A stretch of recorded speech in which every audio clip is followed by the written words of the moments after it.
సర్వలోకనాథుడిని వీళ్ళు ఏం చేస్తారు, అనుసరించి ముందుకు వెళ్తారని చెప్పి అప్పుడు వాళ్ళకు ఒక భయమును అరణ్యములో దేవుడు కలిగజేశాడు. హల్లెలూయా.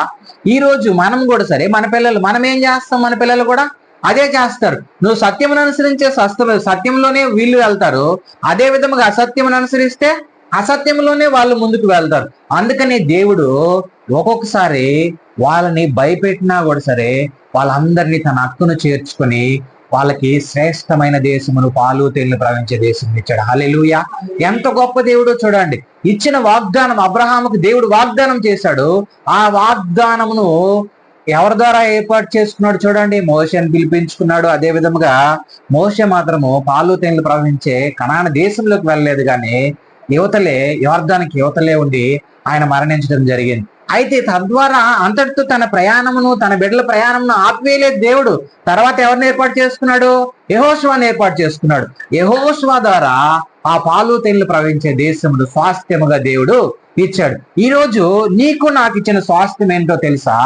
నజరేయుడైన యేసుక్రీస్తు ప్రభువారి నీకు నాకు ఇచ్చిన స్వాస్థ్యము ఏంటంటే, ఆయన పెట్టిన భిక్ష, ఆయన పెట్టిన ఆ రక్షణ భాగ్యము ద్వారా ఈ రోజు నువ్వు నేను ఎక్కడికి చేరుకోగలుగుతాం తెలుసా? పరలోకము. అది మరీ శ్రేష్టమైనది. హల్లెలూయా.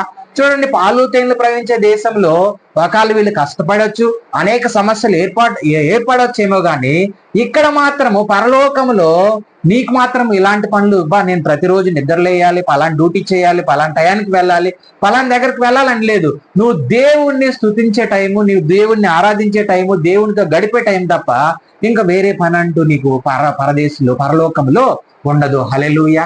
అయితే నువ్వు జ్ఞాపకం చేసుకోవాల్సింది ఏంటంటే, ఇక్కడ చూడండి, మనము ఈరోజు నీతిమంతులుగా మారి ఉన్నామన్నా, ఈరోజు యథార్థంగా మారి ఉన్నామన్నా, ఈరోజు దేవునితో సమాధానం కలిగి ఉన్నామన్నా ఆయన వాళ్ళనే, ఎవరి వల్ల? యేసు క్రీస్తు ప్రభు వలనే ఈరోజు మనము దూరంగా ఉన్న మనము సమీపస్తులుగా అయినాము. దేవునికి దూరంగా ఉన్న మనకు సమాధానం ఇచ్చాడు. ఈ రోజు మనము నీతిమంతులుగా చేశాడు, యథార్థవంతులుగా చేశాడు. చూడండి 2వ వచనం ఒకసారి చదువమ్మా. మరియు ఆయన ద్వారా మన విశ్వాసము వలన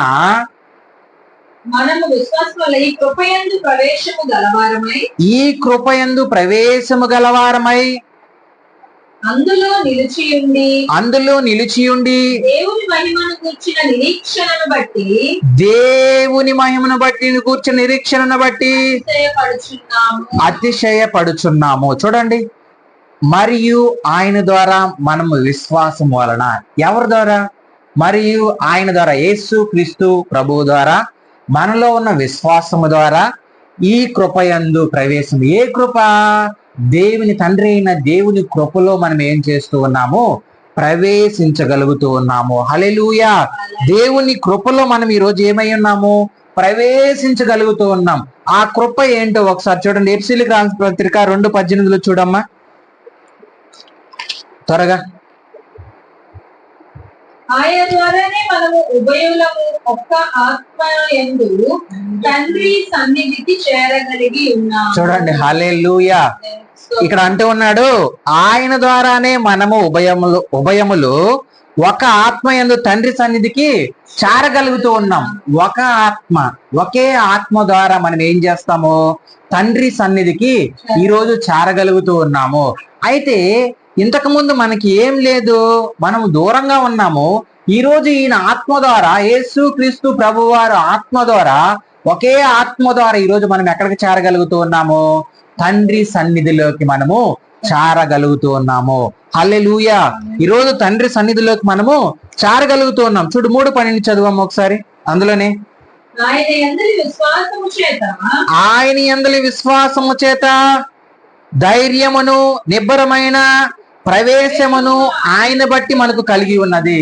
ఈరోజు చూడండి, యేసు క్రీస్తు చూడండి, ఆయన యందలి విశ్వాసము చేత ధైర్యమును నిబ్బరమైన ప్రవేశమును ఆయన బట్టి మనకి ఏమై ఉన్నది? కలిగి ఉన్నది. చూడండి, ఒకానొక దినమున మనకి ఎక్కడికి లేదు?